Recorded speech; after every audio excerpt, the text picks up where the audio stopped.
Alright, let's talk about the English setter. Now, if you've never seen one of these dogs, picture this. A dog that's so polite it could teach your grandparents how to use proper table manners.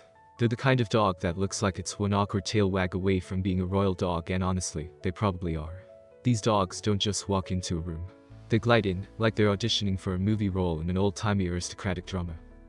But beneath all that grace, there's a whole lot of enthusiasm, some serious energy, and an incredible amount of confusion when it comes to figuring out whether or not they should actually be chazzing something, or if they should just gracefully sit there and be beautiful.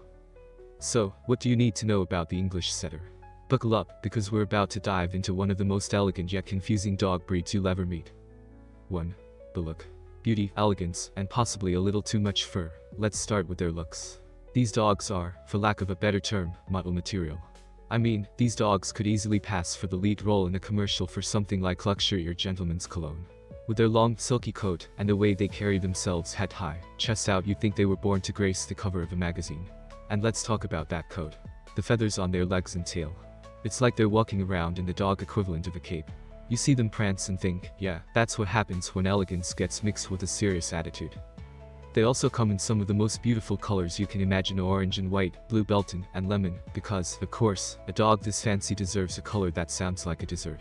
They don't have that typical scruffy dog look. These guys are basically saying, we're not here to play dirty.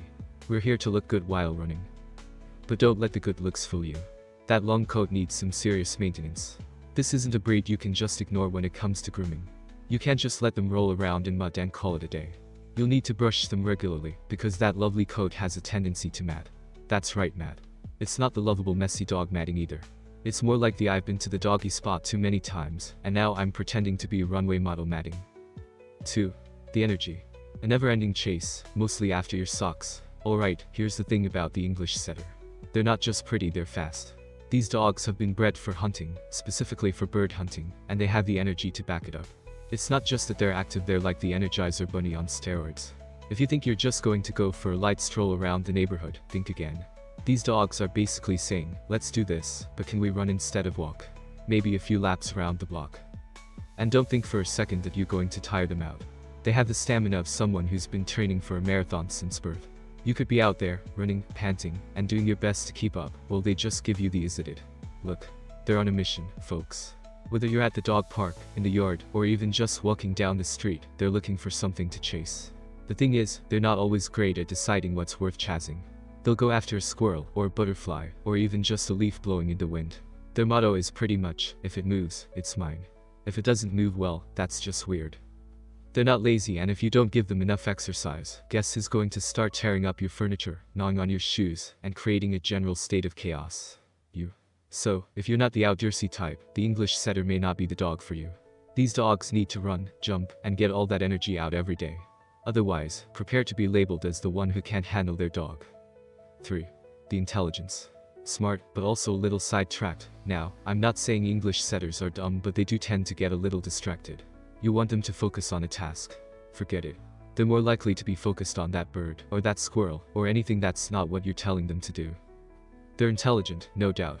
These dogs were bred to track, point, and retrieve, and let me tell you, they know their stuff when it comes to following a scent. But here's the problem: getting them to focus on a specific task. Well, it's like getting a kid who's been drinking too much sugar to sit still for 5 seconds. They just can't do it. In their world, everything's exciting, and nothing stays the same for long enough for them to settle down. But they're trainable, just don't expect them to be perfect every time. They're dogs with their own minds. When you're teaching them to stay, they're probably already plotting their next adventure.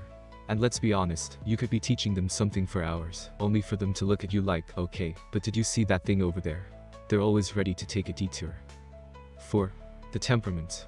Gentle, yet always active. So, what about their temperament? I'm going to be blunt, they're sweet.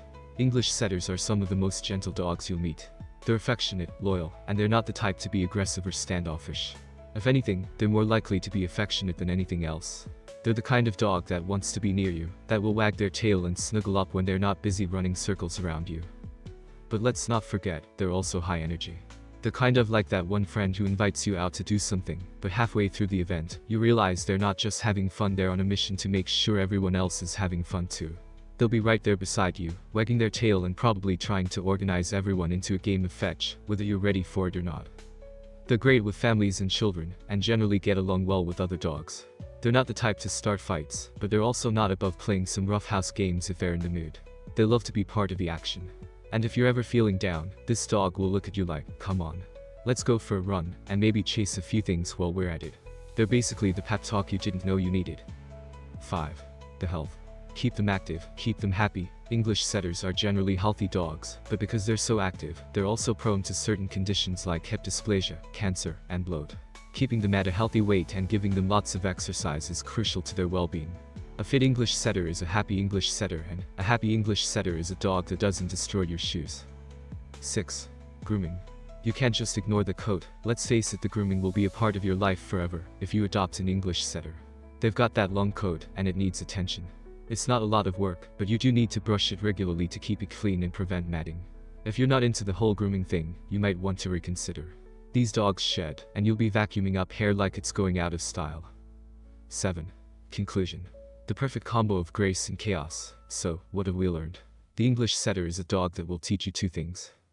Grace doesn't mean boring. You will never tire them out, and neither will they tire you. They're beautiful, affectionate, and high energy.